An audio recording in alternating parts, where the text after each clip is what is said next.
कुछ भी बोल सकते हो। ये बंद होना चाहिए कि न्यायपालिका के ऊपर आक्रमण है, चीफ जस्टिस के ऊपर आक्रमण है, इसके ऊपर कार्रवाई होना चाहिए। निश्चित तौर पर हमला है, गंभीर हमला है, पूरी न्यायिक प्रणाली पर हमला है। ये संविधान पर भारतीय जनता पार्टी और संघ का जो लगातार हमला होता है, ये उसका एक जीता जागता ज्वलंत उदाहरण है। Actually, it is clearly a case of contempt of court. उनको कटघरे में खड़ा कर देना, सुप्रीम कोर्ट को कटघरे में खड़ा कर देना, उसके मुख्य न्यायाधीश को कटघरे में खड़ा कर देना, ये बहुत निंदनीय बात है। ये कोर नरेंद्र मोदी के चापलूस जैसे दिखते हैं। इन्होंने सुप्रीम कोर्ट के वर्डिंग पे सवाल खड़े किए। निश्चित तौर पर हमला है, गंभीर हमला है, पूरी न्यायिक प्रणाली पर हमला है, संविधान पर हमला है। संविधान न्यायिक विवेचना को सुप्रीम मानता है और ये सुप्रीम कोर्ट के जो सुप्रीम जस्टिस हैं उन्हीं पर हमला करते हैं, चीफ जस्टिस हैं उन पर हमला करते हैं और जस्टिस दूसरे न्यायाधीशों पर हमला करते हैं। ये हमला चाहे संवैधानिक पद पर बैठे हुए लोगों से आ रहा हो, चाहे सांसद गणों से आ रहा हो, ये भाजपा के लिए एक ऐसे दस्ते का काम कर रहे हैं जो दस्ता आक्रमण करके लोगों के मन में दहशत पैदा करता है। ये न्यायपालिका को डराने का एक प्रयास है भाजपा का जो है, जिसकी घोर निंदा की जानी चाहिए।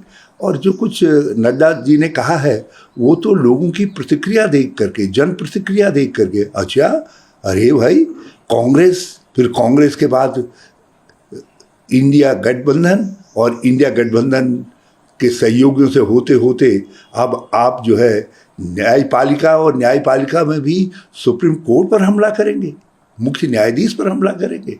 तो ये जब लोगों की प्रतिक्रियाएं आई तो नड्डा साहब ने एक कवर अप बयान जिसमें शब्द ही शब्द है, यदि वास्तव में संदेश देना चाहते तो इन दोनों सांसदों को अपने जो है पार्टी से निष्कासित करना चाहिए था और न्यायपालिका और देश से क्षमा मांगनी चाहिए थी।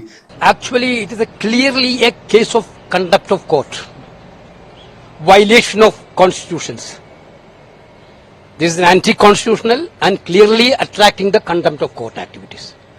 I think this cannot be taken as a lightly. One of the serious allegations has been made by a member of parliament against the Chief Justice of India. Therefore, I think Honorable Speaker has to take action on these things. And court also has to take action on these things.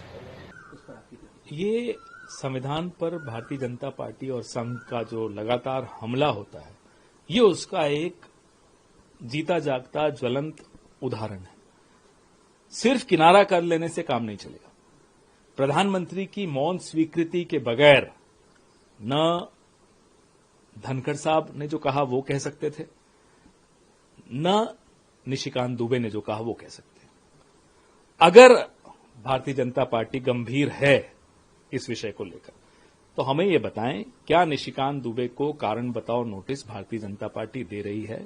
क्या action लिया जा रहा है उसमें? और अगर आप action नहीं ले रहे तो प्रधानमंत्री आपकी स्वीकृति के बगैर, एक सांसद छोड़िए, भारतीय जनता पार्टी का एक कार्यकर्ता मुंह खोल ही नहीं सकता। और अगर आपकी स्वीकृति के बगैर बोल रहे हैं तो आपकी पकड़ अब पार्टी और सरकार पे खत्म हो गई।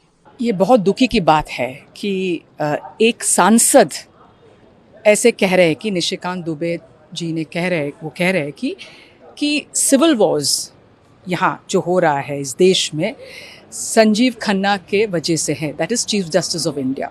और दूसरी बात उन्होंने कहा कि न्यायपालिका इज इंसाइटिंग रिलीजियस वॉर्स यहाँ।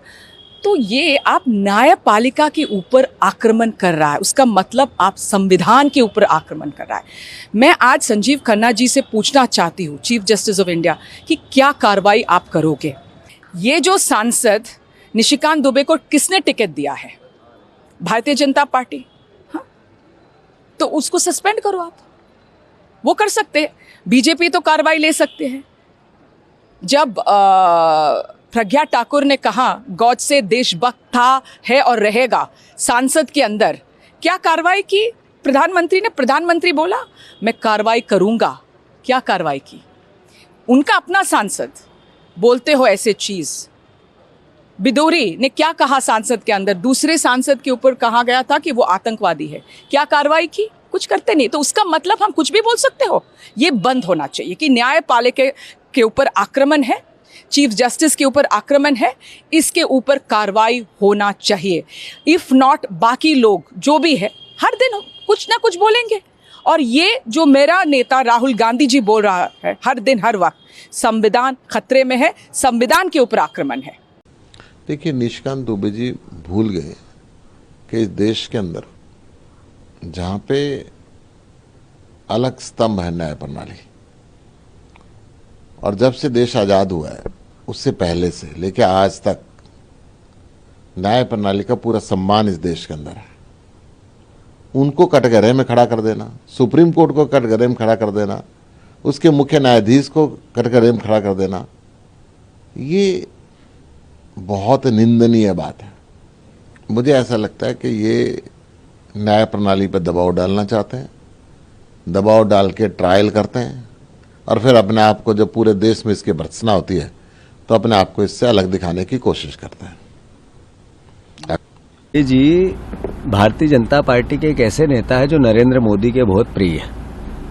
ये इनकी भाषा संसद में किस तरीके की होती है, संसद के बाहर किस तरीके की टिप्पणियां करते हैं, उसके लिए ये जो बार बार राहुल गांधी जी कहते हैं कि देश का संविधान खतरे में है, देश का लोकतंत्र खतरे में है, संसदीय कार्यप्रणाली खतरे में है, ये एक बार फिर इसको बल देता है कि नरेंद्र मोदी के बहुत प्रिय निशिकांत दुबे जी ने सुप्रीम कोर्ट पे भी सवाल चालू कर दिए। सरकार इनकी, फिर भी सवाल इनके। मतलब ये क्या मैसेज है? ये मैसेज ये है कि हम तानाशाही की ओर देश को ले जाएंगे। जिस तरीके से ईडी का, सीबीआई का, सरकारी चुनाव आयोग का और भी कोर्ट के फैसलों के मैनिपुलेशन का इन पे आरोप लगता है, उसको इन्होंने पुख्ता किया है, निशिकांत दुबे जी ने पुख्ता किया है। मैं इनकी निंदा करता हूं और इनसे कोर्ट से आग्रह करता हूं कि इनको कोर्ट के खिलाफ टिप्पणी करने पर जरा कोर्ट भी संज्ञान ले।